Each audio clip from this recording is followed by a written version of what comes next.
প্রিয় দর্শক, বন্ধু ও গুণগ্রাহীরা, আমার এই ছোট্ট ইউটিউব চ্যানেল কনকের কথাগুলিতে আপনাদের সাদর আমন্ত্রণ। আমার এই প্রতিবেদন আপনারা আমার ফেসবুক পেজেও দেখতে পাবেন। আপনাদের কাছে অনুরোধ, যারা ইউটিউবে দেখছেন তারা লাইক করুন, কমেন্ট করুন, সাবস্ক্রাইব না করে থাকলে সাবস্ক্রাইব করুন, আর যারা ফেসবুকে দেখছেন তারা ফলো করুন। আপনাদের তরফে এই কাজগুলি করলে হয়তো আপনাদের একটু সামান্য সময় যায়, কিন্তু আমাদের এই ইউটিউবের বা ফেসবুকের প্রতিবেদনগুলো অনেকের কাছে পৌঁছায়। এইভাবে আমরা আমাদের মনের কথা আপনাদের সকলের সঙ্গে ভাগ করে নিতে পারি। বন্ধুরা, আজ আমি আপনাদের কাছে কিছু আমার মনের কথা নিয়ে এলাম, যেগুলো আমাদের দেশ এবং জাতি সম্বন্ধে আপনাদেরও ভেবে দেখা দরকার, যে আমরা কিভাবে নানা প্রকারে আমাদের ভুল বোঝানো হয়েছে, আমরা বঞ্চিত হয়েছি, আমরা আমাদের ঐতিহ্যকে রক্ষা করার যখনই প্রয়াস করতে যাই তখন নানা রকম বিপত্তি আসে, নানা রকম ভুল বোঝানো হয়। আমার আরো একটা বিষয়ে খুব খারাপ লাগে, যে কোনো বিষয়ে আমাদের ধ্যান ধারণার সমর্থনের জন্য আমরা পশ্চিমের দিকে তাকিয়ে থাকি।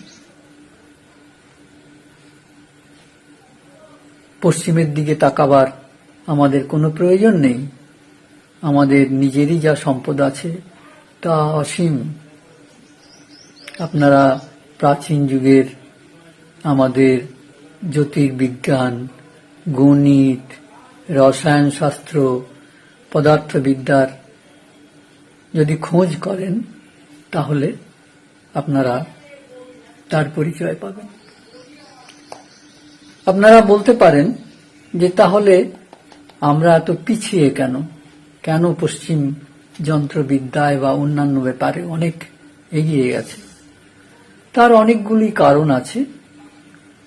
তাই সেই সমস্ত কারণের মধ্যে একটি বড় কারণ আমাদের উপরে যে আক্রমণ হয়েছিল, বহিঃশত্রুর আক্রমণের ফলে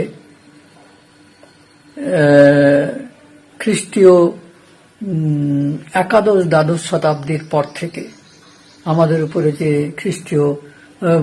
উপরে যে আক্রমণ হয়েছে, তার ফলে আমাদের অনেক জ্ঞান ভাণ্ডার নষ্ট হয়ে গেছে।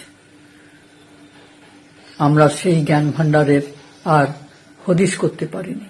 পরবর্তীকালে ইংরেজ আমলে অনেক পুঁথি, পুস্তক, লেখ্য পশ্চিমে চলে গেছে গোপনে, চুরি হয়ে, যার ফলে আমাদের জ্ঞান ভাণ্ডার সেখানে গেছে। তারা সেগুলো পঠন পাঠন করে তার থেকে নতুন নতুন তথ্য বার করেছে। আমরা পিছিয়ে রয়েছি। আপনারা নালন্দা মহাবিশ্ববিদ্যালয়ের ধ্বংসের কথা জানেন। সেখানকার যে অমূল্য সম্পদ, সেই অমূল্য সম্পদ কতদিন নষ্ট হয়েছে তার কোনো ইয়াত্তা নাই।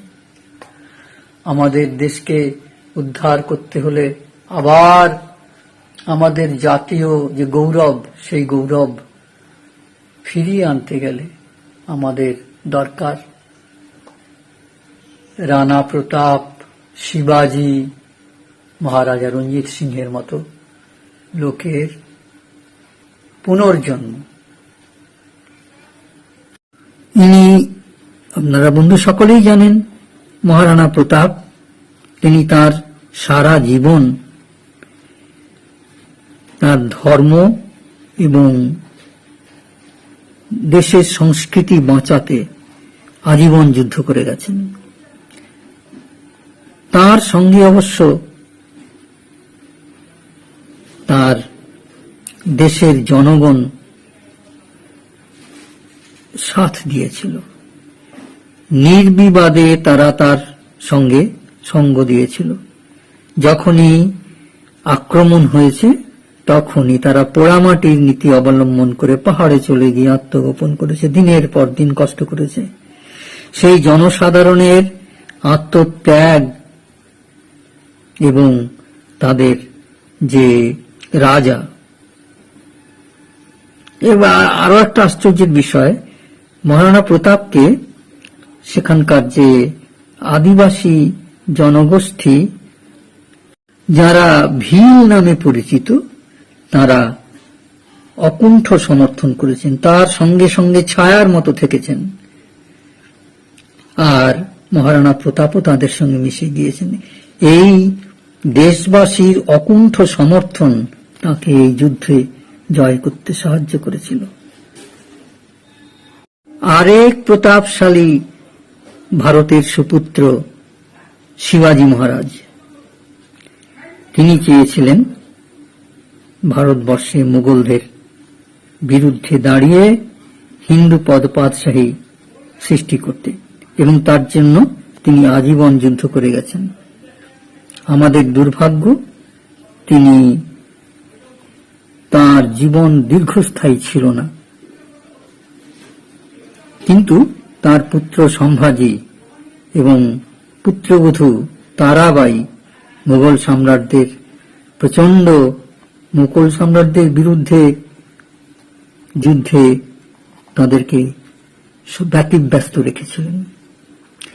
এখানেও মহারাষ্ট্রের যে মাওয়ালি জনজাতি, তারা শিবাজীকে সাহায্য করেছিল। দেখাই যাচ্ছে জনসাধারণ যদি শাসককে সাহায্য করে তখন সেই যুদ্ধে জয় করা অসম্ভব হয় না।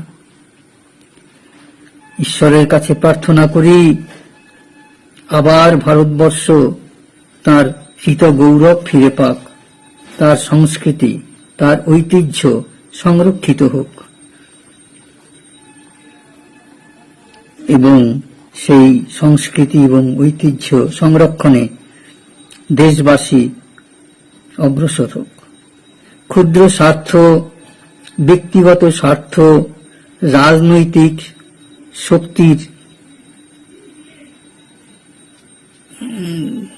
রাজনৈতিক শক্তির আঙিনায় ঘোরাফেরার জন্য যে লোভ, সেইগুলো পরিত্যাগ করে ভারতবর্ষকে আবার তার হৃত গৌরবের জায়গায় ফিরিয়ে নিয়ে আসুক।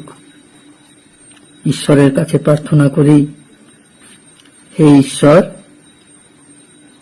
রবীন্দ্রনাথের একটি কবিতার শেষ লাইন এইরকম, নিজ হস্তে নির্দয় আঘাত করিপিত, ভারতের সেই স্বর্গে করজাগরিত। প্রিয় দর্শক, বন্ধু, গুণগ্রাহীরা, আপনারা নিশ্চয়ই অনুধাবন করবেন যে পৃথিবীর যত প্রাচীন ঐতিহ্য, প্রাচীন সংস্কৃতি ছিল, সবগুলি প্রায় ধ্বংস হয়ে গেছে। মিশরের সভ্যতা, গ্রিক সভ্যতা, রোমান সভ্যতা, চীনের সভ্যতারও কিছু অংশ, মেসোপটেমিয়া, পারস্য, এই সমস্ত প্রাচীন সংস্কৃতিগুলো ধ্বংস হয়েছে। এদের চেয়েও প্রাচীন সংস্কৃতি ভারতবর্ষে। এই ভারতবর্ষের প্রাচীন সংস্কৃতিকে একমাত্র এই সংস্কৃতি এখনো বেঁচে আছে।